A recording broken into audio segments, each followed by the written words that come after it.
We bring you at this time the first of a series of special broadcasts from Denison, Texas, where the WBAP Special Events Department gives you a word picture of the return of General Dwight D. Eisenhower's return to his birthplace. We take you now to Denison. Thank you, and good morning, ladies and gentlemen, from the fine city of Denison, Texas. Our broadcast this morning is originating in the Kraft Foods Company building right here in the heart of downtown Denison, where somewhere in the neighborhood of some 50,000 people are expected to be anxiously awaiting the arrival of their most publicized son, General Dwight Eisenhower. As you well know, there's a wonderful story behind such a gala event, and this morning I'm going to try and pry from a modest guest here at your WBAP microphone some of the facts and figures behind the dedication of the little gabled house at the corner of Day and Lamar Streets as nothing short of a shrine. Due to the rush of connections, that is, the points on the schedule for today, we're going to rush right into personal interviews with the people who have actually made this dream a reality. And first of all, just what is your name, please, sir? W.L. Ashburn, Jr. And you are the mayor of the city of Denison, Mr. Ashburn. And what about this big event? I guess you, along with all of the people here, are really looking forward to General Eisenhower's arrival. Is that right?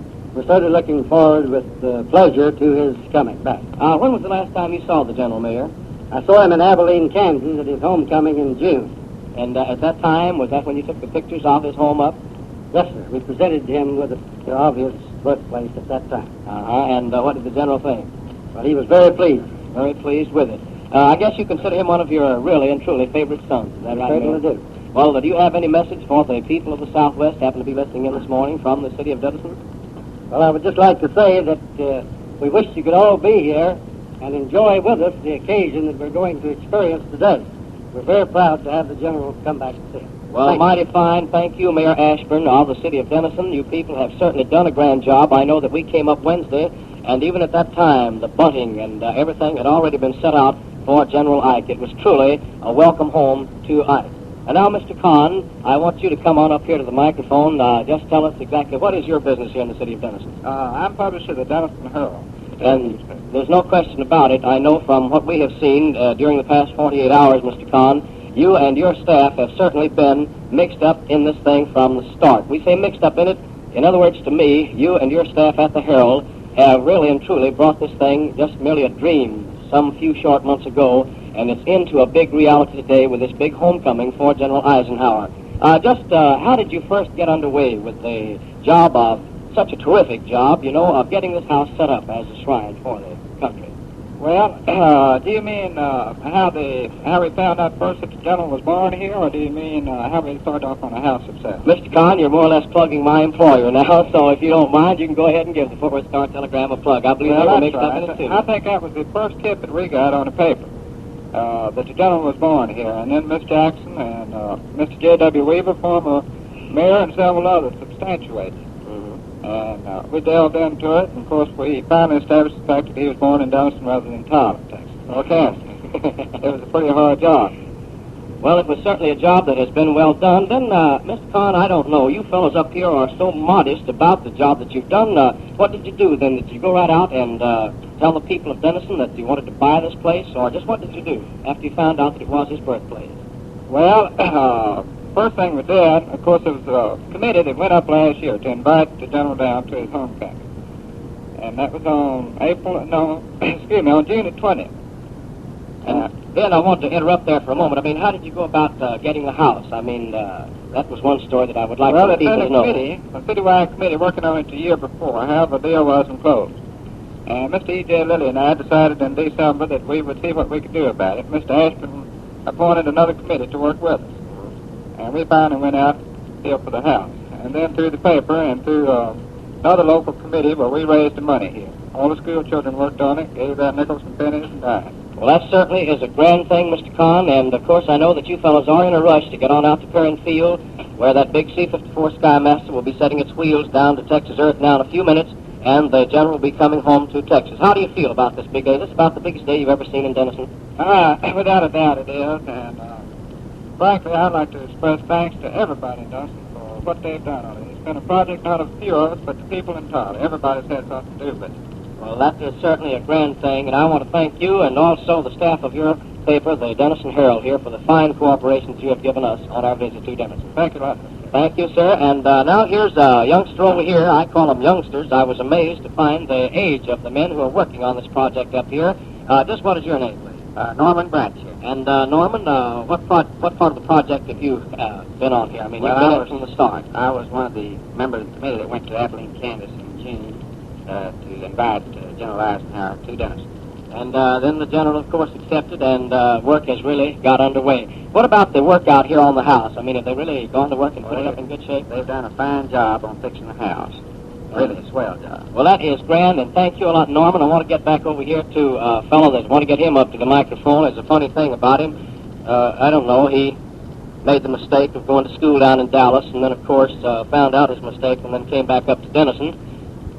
There's a boy that used to play quite a bit of football over at SMU. So if you don't mind, tell us what your name is, please. K.J. Mills, Kenneth Mills. Kenneth Mills, since a lot of you TCU fans down there, I'm sure will remember Kenny back in, I believe, 30, 31, 32. Was that your setup at SMU? That's when I went to the finest school in the country, SMU. That takes care of that, brother. There's no question that we're not going to fight this battle of two cities up here. You have a battle of your own here in Denison, if you know what I mean.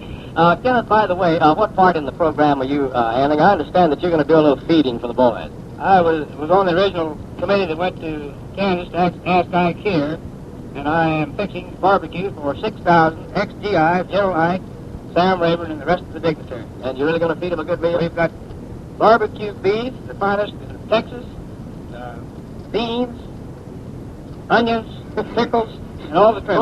In other words, he's got the whole menu in there.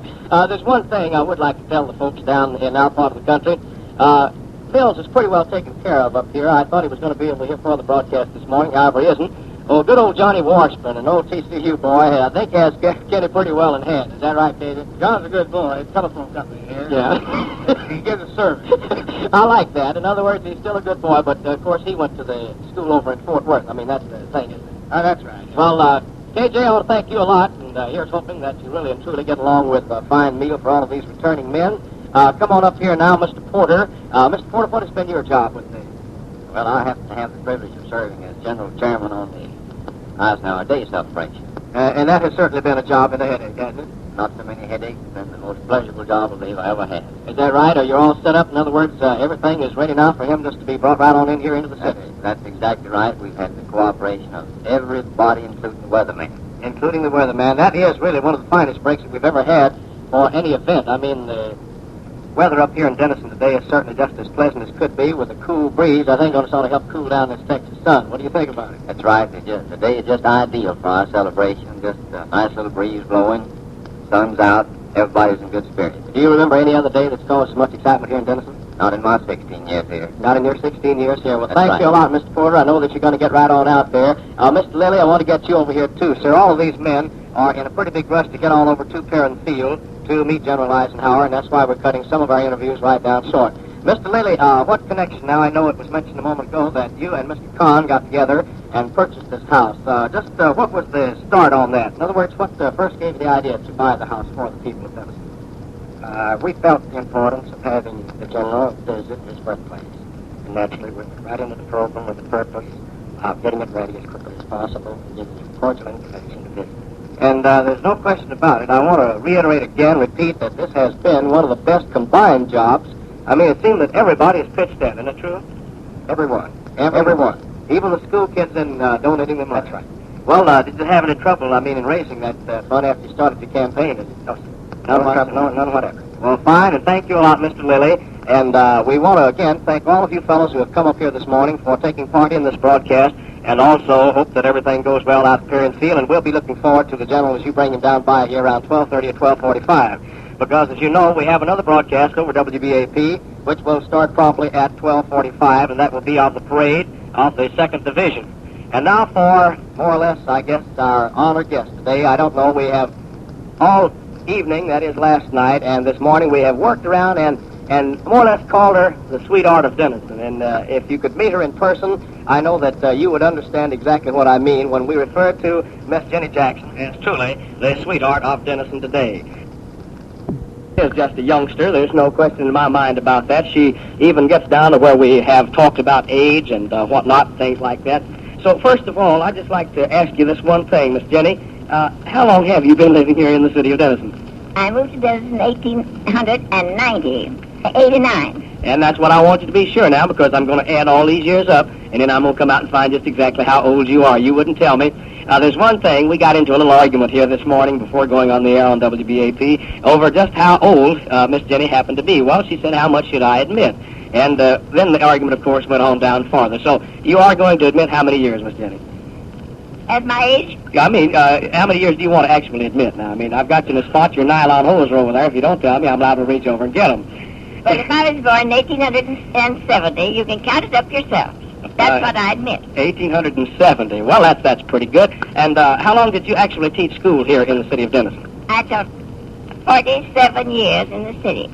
43 of those years as principal of the intermediate school. Well, that certainly must be a thrill. I just wondered, it has been more or less working through my mind here. Do you have any idea how many of the boys who have gone to school under you here in Denison went into the Army to serve our country? Have you ever taken a figure on that? No, not since the first published account. The first published account that came of 283 boys, 137 of them had gone to school, either to me as a teacher or in the school which I was teaching. Make you very happy? Principal. Made me happy. I felt like I owned the war. Is that right? And I want to say I lost very few boys. Well, that should make you even happier, Miss Jenny. It certainly does. Well, now, the next thing I want to get on here to discussing with you, in other words, you are going to have to take the major portion of our program this morning because, as everybody knows here in Denison and all over the Southwest where the publicity has been released, you are one of the few people who actually knew the Eisenhower family here in Denison. How did you become acquainted with the Eisenhower family?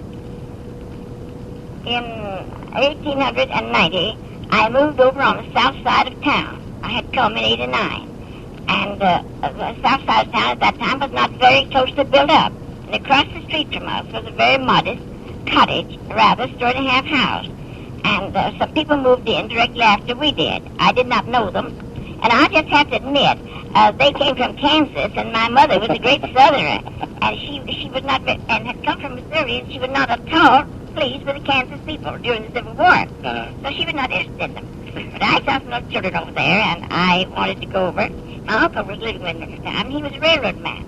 So in the spring, just before school closed, he says, I wish you would go over and see Mrs. Eisenhower. Well, we left, and I did not go at the time, and that the Eisenhowers had moved here from Kansas. That's enough for Mother. Well, we're just moving nowadays, from Kansas down into Denison. Why, it doesn't make too much difference. But really, at that time, was the feeling that strong? I mean, in just the two states? It certainly was. My mother never was Reconstructed. Is that right? Oh, yes. She was still a Southerner all the way through. She would not join the Northern Presbyterian Church. And it was all the one we had. Is that right? Yes, but I went in. I didn't trust much because it was born after the war. It was all over anyhow, and I had to teach school. Well, that is North and South. North and South. Well, that's mighty fine, and I know that from the record that you have established here in your very full life here in the city of Denison has been one that is grand and one that is beyond any question of a doubt one of the finest personal achievements that the town has to offer. We'll get on down here along with the Eisenhower family. We're wondering now, when did you first see what we know today as our fine General Dwight D. Eisenhower? When he was about 10 days old. When he was about 10 days old? Yes. Well, how did you happen to meet him at that time? Well, he didn't meet me. I met him. Well, that's what I mean. How did you happen to meet him? I went over to the house to call on his mother. She was up, going about. It was very hard in those days to get help. Miss Eisenhower was up doing her own work. She had two other children, two little boys that I'd often seen in the yard. She seemed very glad to see me when I went in because she said she was lonely and had not met many people. And so as a customer, I asked her if I could nurse the baby, and she said I could. So I picked up the young man, and he was a very interesting baby. He had dark red hairs, I remember, curled around his neck, and I think his eyes were dark. Most babies are. They have turned. And then? After nursing the baby a while, his mother went out of the room. I thought I'd give the baby a kiss. Now, wait just a minute. Wait on just a minute here, Miss Jenny. As I recall from the stories that I've picked up here in the past few hours here in Denison, that used to be some sort of a custom. In other words, in those days, that's been, say, about 55 years ago, wasn't there some sort of custom about kissing these babies? Now, there was a purpose in you kissing that baby, wasn't there? There certainly was. And our old tradition was that if you would, the first time you saw a new baby, if you would kiss it and make a wish, the wish would come true. Well, it did. Come on now, wait just a minute. Okay, now you have kissed little Ike Eisenhower, as he's better known to most of the fellows in uniform and down through the country. Just what was this wish that you made? Well, There was a very dashing young doctor. Uh-oh.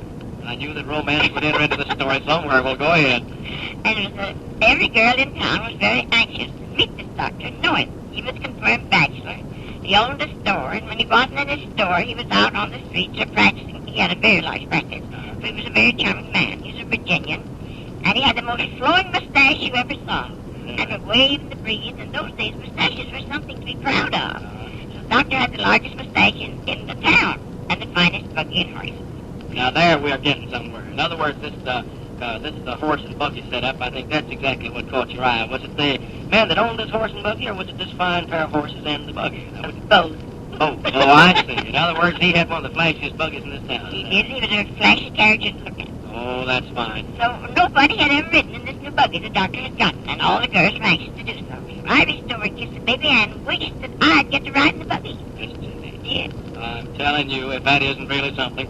In other words, you would kiss a man today who is the commanding general of all of our armies, and then just to ride in a buggy. That one wish. Well, wait a minute. Let's get on down with the story. What about that wish? What happened to it? Well, it came true, of course. Oh. Verified the tradition. How long after the kiss? Oh, in about 2 weeks or 3. In about 2 weeks or 3. Well, you really moved along pretty fast at that. Well, we won't go any further. By the way, did you kiss the doctor? No, he never asked me to. He never asked me to. Well, young men didn't have to kiss them in those days. They got a kiss and stole it. They stole it. The very idea, Miss Jenny. I don't know whether time has changed everything or what we're going into there, but something has happened. Well, moving right along then, did you become pretty close friends with Mrs. Eisenhower? Yes, rather.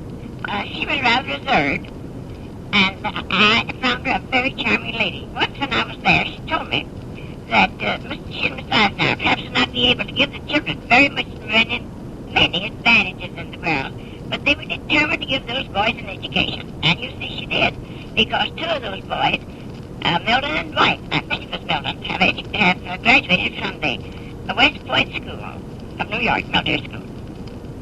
This time we take you to Denison, Texas, for dedication ceremonies of the former home of General Dwight D. Eisenhower. Now to Forest Park in Denison. Come in, T. Casper. Thank you, and good afternoon, ladies and gentlemen, from Forest Park in the center of the city of Denison, Texas. In just a moment, we will pass our WBAP special events microphone to Mayor Ashburn of this city, who in turn will introduce the Honorable Sam Rayburn, Speaker of the House, who then in turn will introduce the Chief of Staff of the United States Army, General Dwight D. Eisenhower. This has been in the past history of this traveling Texas city, one of its most eventful days. General Eisenhower late this morning had breakfast in his birthplace prepared by active participants in this historical event, and the city of Denison, through its leading citizens, can feel proud that they have come through in such magnificent style with this presentation as they have left no stone unturned. Actually, the list of visiting dignitaries would take too much of our allotted time to name. The complete staff and commanding general of the 2nd Armored Division is on hand, and they were very well received in their parade here this afternoon. To give something in the way of a biography of our speaker, there are so many interesting highlights in his life that we would like to point out to you that it's mighty difficult to select the number one, but his career in the Army entrance into the Military Academy at West Point, where he was graduated in 1915. He was just another graduate at the Point at that time, and although he has worked his way through the many titles in the Army, his first real love was the famous tanks of World War I. And now here's the mayor of the city of Denison, Mr. Ashburn. Welcome you in behalf of the people of Denison to this great occasion. And in a moment, to introduce to you a man who holds the respect of not only the thousands gathered in front of the speaker's stand, but also the millions gathered in front of their radios.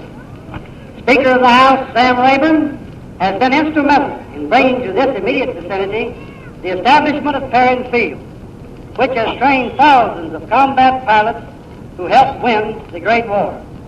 On the other side of Denison, 4 miles to the north, lies the mammoth Denison Dam, which impounds Great Lake Texoma.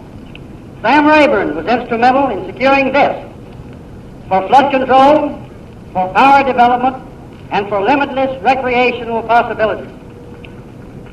This project was planned and constructed by the Corps of Engineers of the United States Army, who deserve the thanks and gratitude of the thousands who will take advantage of its recreational facilities. I will now present our distinguished Congressman, Speaker of the House of Representatives, and close personal friend of our guest of honor, who flew with him and his party from Washington to Perrin Field this morning. Ladies and gentlemen, the Honorable Sam Rayburn.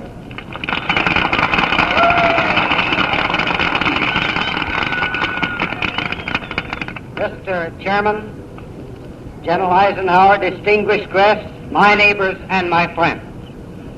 General Eisenhower and I are glad to be home again.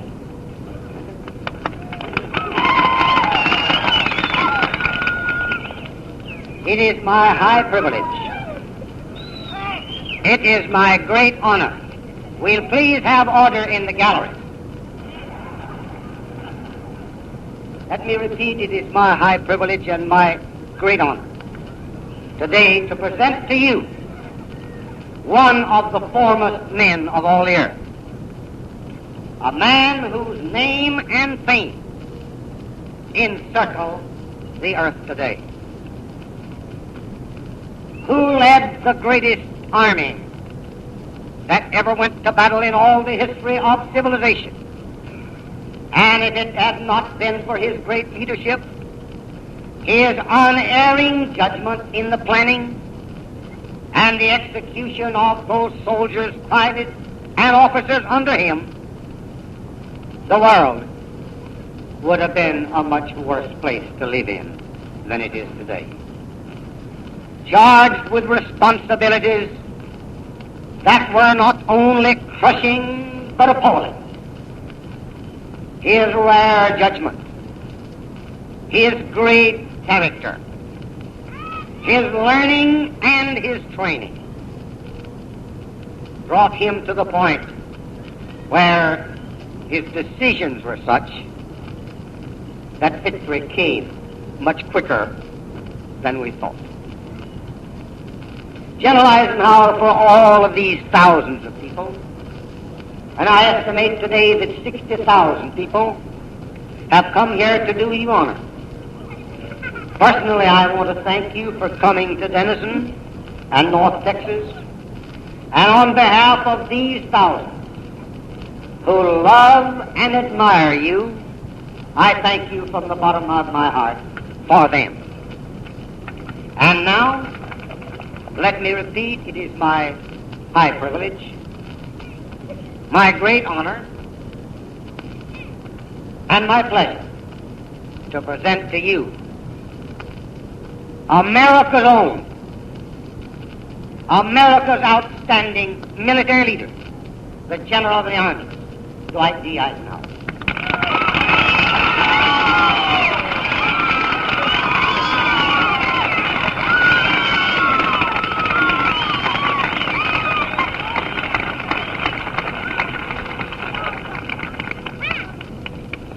Mr. Mayor, Mr. Speaker, ladies and gentlemen, if I could have my wish for one talent granted today, it would be that of eloquence.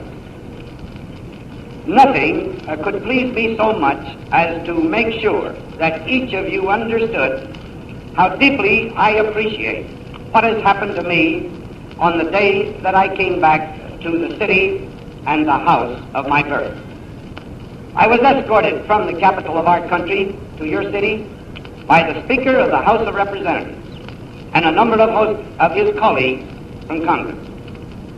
At your airport, I was met by your mayor and a city delegation. I was taken to the little house where I was born 55 years ago. There, I saw what had been done under the loving hand of Miss Jenny Jackson,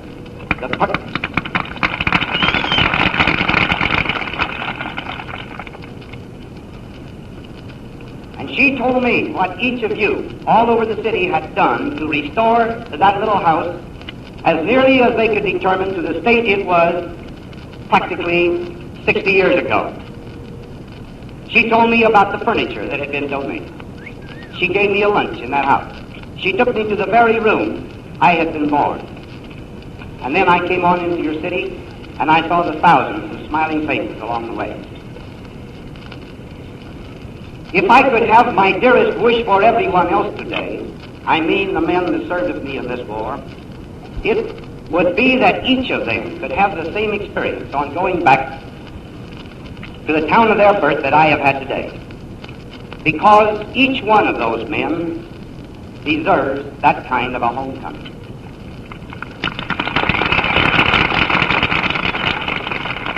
I have heard much said about brass and about the lowly private. I don't understand such talk. There is only one man in the Army. It is the man that wears the fighting uniform of his country. No matter what his responsibilities, whether it is carrying a gun or wearing a lot of stars, he is trying to do his duty to his country.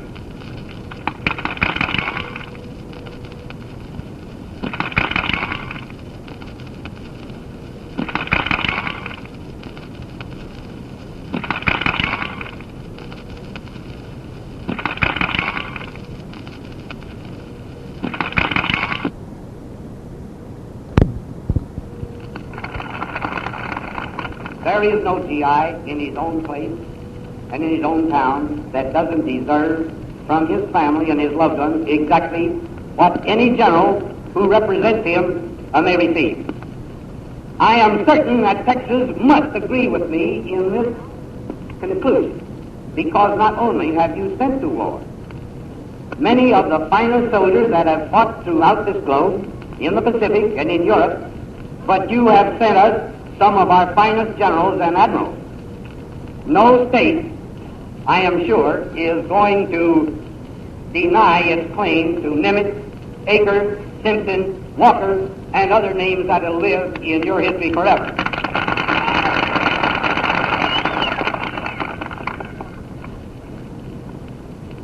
In a way, I think this coming home is symbolical, because 3 million Americans from Europe and almost that many from the Pacific have been coming home. 7 million men from the Army and something like 2 million men from the Navy have already shed their uniforms and come back into their own homes. In other words, they have come back to America. But in no section could they so truly come back to America as in this great stretch that, reaching from the Rio Grande, flows up the westward side of the Mississippi all the way to the Canadian border. Here, we still find the heritage of ingenuity, resourcefulness, and initiative that has made the American soldier the greatest fighting man on the earth. There is courage in every army. There is durability. There is reliability. There is loyalty to the things for which they are fighting. But there is no soldier who so truly shows in him the results of and the retention of the spirit of the pioneer as does the American soldier. I must tell you a story. We went across the channel and we were pinned up for a long time in what we called the beachhead while we were piling up supplies.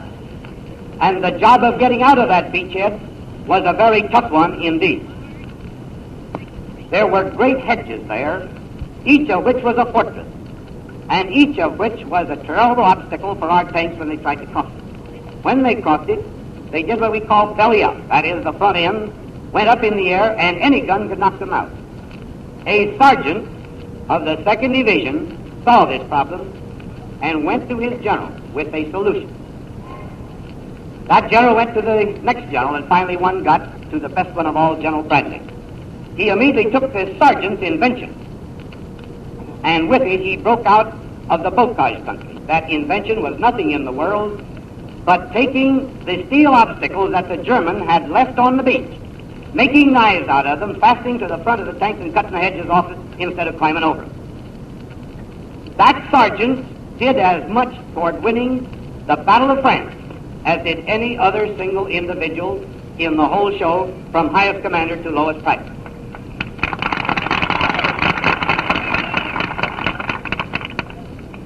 This country, which we call the heart of America, has certain responsibilities today that it cannot dodge. They arise from its great importance to the world. Probably this section, this great prairie land and fertile farming section, is more nearly the breadbasket of the world than is any other. There is no material item today in the world that is so important to the preservation of peace as is food. The world depends upon America for this food, and that means primarily, ladies and gentlemen, it depends upon you and all those like you stretching through this great farming region of the United States. Without that food, we are to have a starvation of an unprecedented character in large sections of the world, and worse than this, we will have unrest, we will have disorders that will call for the employment of more men in our armies in Germany and Japan than we want to send there and that we have calculated we should send there. With food, you will keep your soldiers coming home. But I want you to understand this. There is no simpler way of telling you about the duties of your soldiers in the Army today than this. Every man in uniform today is doing as much to preserve for you the peace as those that were in the war did to bring it back to you.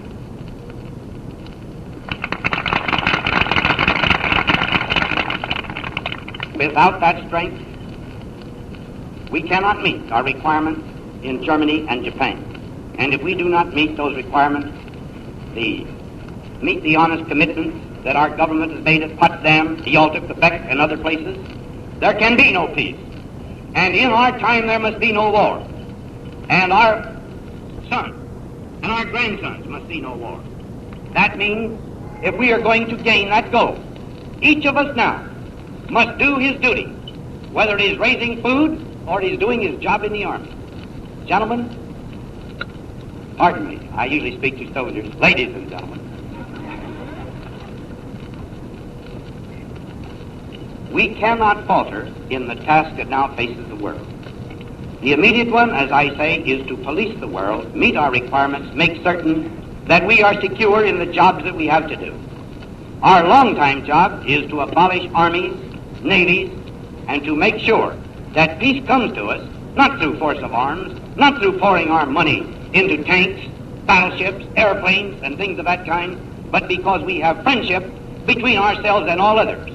Because true mutual friendship is stronger than the atom bomb. And that is what we must have. There can be no doubt that this can be gained if we are firm without being discourteous, if we can remember the value of good humor, of patience, of doing our own bit as we expect the other man to do his, and above all, of trying to understand his problems, his fears, his hopes, his aspirations, as we expect him to understand ours. If we could stand here today and say there would be a no more war, there would be a no necessity for keeping all these armed forces, much of the chaos, the chaotic thinking of the world of today would pass away. But it is my contention that each of us can do something about bringing that problem to pass. I have talked to more GIs than any other man in the world. I am certain of that. And I know that I speak for them when I say that each of us must do his part if we want to pay our obligation to the man that faced the bullet of the German and the Jap. And that is all I do have to say. Thank you.